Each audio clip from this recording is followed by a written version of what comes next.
can pretend the camera isn't there. I know it's harder to do than said. So maybe we'll start with who you are and how you got here, and just a bit of your background and why this is important to you. My background is in academically, it's in law. Okay. However, I've always wanted to be in science. I always find science. So I put my science interest on the back burner while I was doing law school and so on. And ever since then, hey, yes, we know about the law, but my main interest is in science.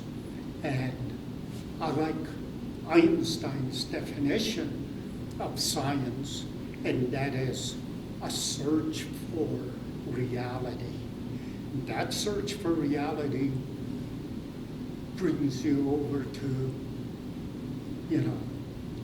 a big world, having to put things together, so to speak, to bring it down to our level, so to speak, on an everyday basis.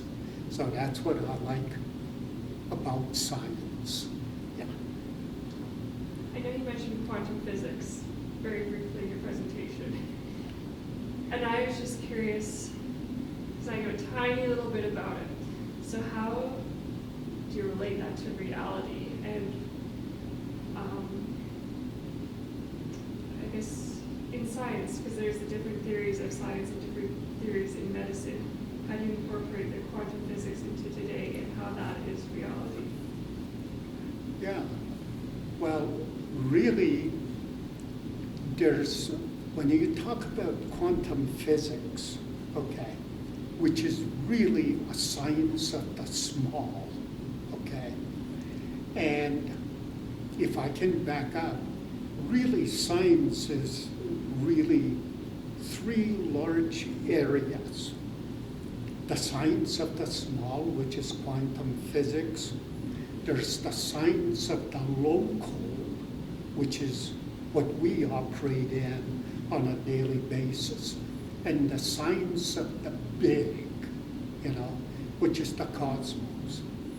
And the rules of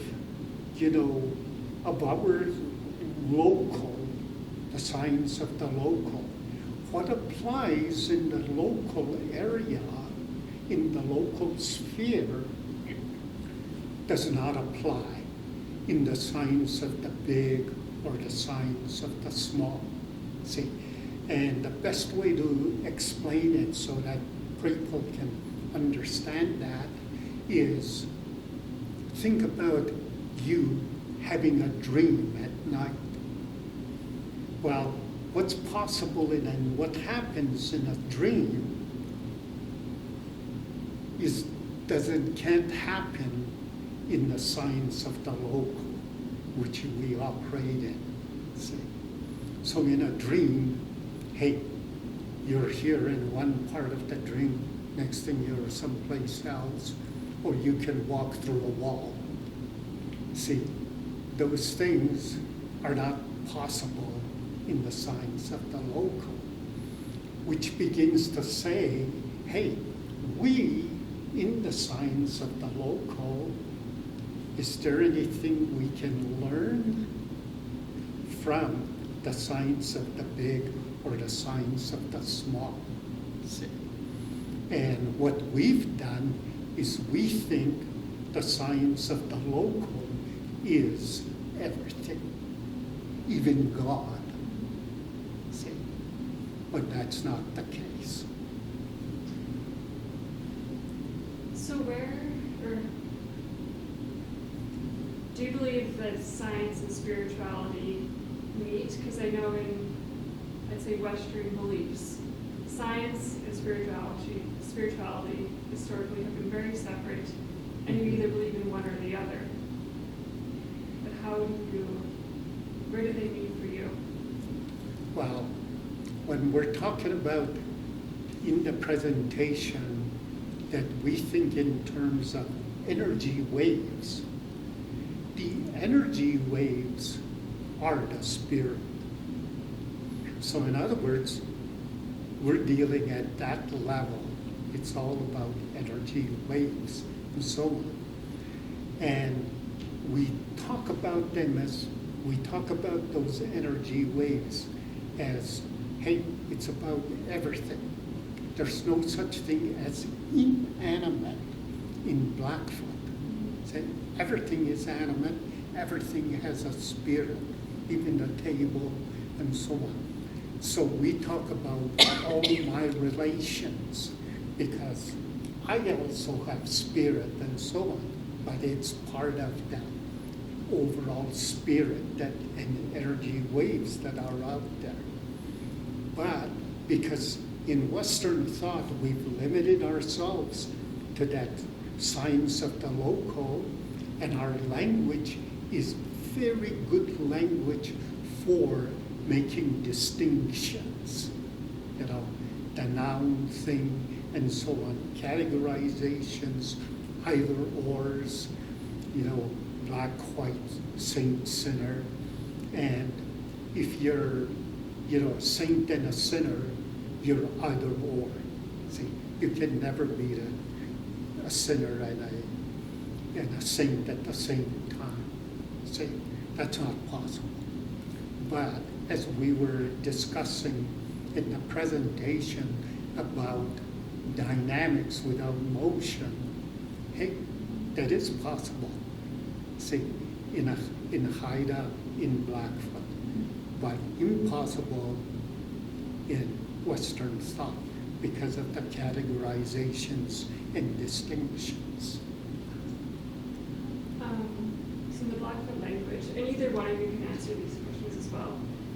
I'm going to pretend I don't know answers to these things. Can you talk about how the language and the description is different than the English language, and how, just how things are a bit more descriptive? Did you want to say? Just to introduce myself, I'm Amethyst Verstrider. My Blackfoot name is Itspini Maki, and I'm from the Kainai tribe, Blackfoot Confederacy. When you look at language and you look at process, in introducing myself, and I tell you my Blackfoot name, I'm starting to tell you in Blackfoot a story, and that it's not Jane and Smith and Brown. It starts to become a story in that we'll have a relationship. I know his story, he'll know my story. So in Blackfoot, my story, my name translates into a family name that talks about the times when we would go on raids and wars with other tribes. And they used to gather the horses and they put them in the center of the camp. So my Blackfoot name is a story of how I would go in and take the best horse from the middle. So a lot of our language is very process oriented. It's very story embedded. And so I think the difference is between the nouns, which are static matter, and Blackfoot, which is more action process oriented. And my interest was always when we look at even this conference and say, how can we deal with some of the problems that we're facing today in our communities? I really think it's because we don't know our stories. And so from a Blackfoot perspective, my work has led me to understand and teach those stories. So I come from a fine arts background, and what I did was, as a quick example, I worked in the school system. We had a number, my job was a liaison, and my job was to go get these kids that were running away from school and get them into school. So what I found out was they'd be gone all morning, what we decided, just backtrack, what we decided to do was to introduce Blackfoot stories. And one of our characters, not really a character, but beings in our culture is Napi. So a group of us decided we would do these little stories of Napi and create these plays. The interesting point was they would be gone all morning. They'd come at noon at lunch for the Napi session in the play, and they'd take off. And so really what that's telling me is that they have no sense of who they are in that school, except at lunchtime, because they're being introduced to their language and they're being introduced to their stories. And that was the reason I went back to university to get a master's in fine arts. But it made me understand that you have knowledge in your stories, and that knowledge manifests itself in the language, which is why right now a lot of our effort and our elders tell us we need to retain the language. We need to go back and learn our language. But with a lot of the interference, it's difficult because of all the toys and all these that we all have. So in a way, that's one of the things about language. Language is so interesting. It's your repository of your knowledge. So in the language itself is your knowledge. And so that's what in storytelling you start to talk about. And it gives you that identity, because then you are telling stories about place, values, and your identity. I guess just like going back to the concept of spirituality. So talking about the youth, and when talking about youth, let's say like 15 and under, with social media platforms, it's so easy to get caught up in looking at influencers and, just these people that these kids want to be. It's really easy to get focused on the material and the external rather than the internal. So I was just wondering what your guys' perspective would be on the importance of kind of teaching spirituality, whether that be, religion, anything really internal. I was wondering what your guys' perspective on that regarding its importance on the developing mind for children below the age of 15. Well, that notion about spirituality and is something we have to inculcate into the youth. In other words, tell them about these stories and so on. Because right now, it's just expediency of the situation, see. And that expedience of the situation, one social scientist by the name of Gluckon was studying Navajos, okay, and he said these Navajo children, they're getting so many stories from their teachers, from the missionaries, from their grandparents, and so on, and all this is coming at them, and they don't know who to listen to. Who do I really listen to? All of a sudden, they say, hell with it all. I'm just going to do my own thing. And when they do their own thing, that means what I've been referring to as free for all. See? In other words, nothing. And the only thing is satisfying my desires, my wants, and those wants might be physical. If I'm hungry, I might go steal something to eat. Hey, if nobody values me, I might go do something that'll gain me some attention, so on. See, those are the kind of things that Lacan was finding out, dealing with these Navajo youth, see. But now, as I was referring to in the presentation, everything is being done for us by machines and so on. Those youth don't have anything to do. See, they're not occupied and that. And so the free-for-all notions starts to operate and starts to become the norm. I also think that when you talk about spirituality, and we're kind of saying it's really about energy, waves, but in order to see what that looks like and how that feels like, it's really about connection and it's really about relationship. So spirituality is about relationships. It's about how you connect with your world. It isn't the sense of there's one God or one being. It's all of nature.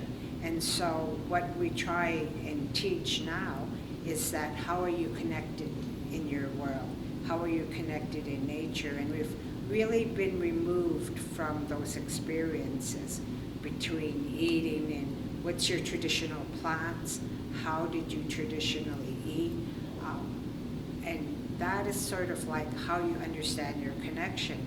So a lot of our work has to do with buffalo, and we've brought back the buffalo into many communities, and that relationship with buffalo teaches you aspects of the cosmology, right from the earth and right down for underground. So you start to see how you're connected. That's, in Western terms, you might call spirituality, but in Blackfoot terms, we refer it to as how are your relationships. And that's really what's important. It's not one being, it's about relationships. Yeah. Okay. And English is, Alex just explained it in other occasions. You know, in Blackfoot we would say, when you first meet somebody, it's like saying hello, okay? While in Blackfoot we would say, Tsanita Biwa, okay? If you asked another Blackfoot speaker, what does Tsanita Biwa mean? He'll say, oh, it's a greeting like hello. But he's only saying that for convenience. Say, Tsanita Biwa really means, how are you connected? So what she's talking about, it runs much deeper about being connected to everything around you.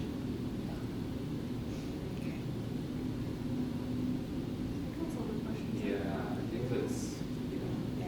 Thank you very much. Thank you. Thank you.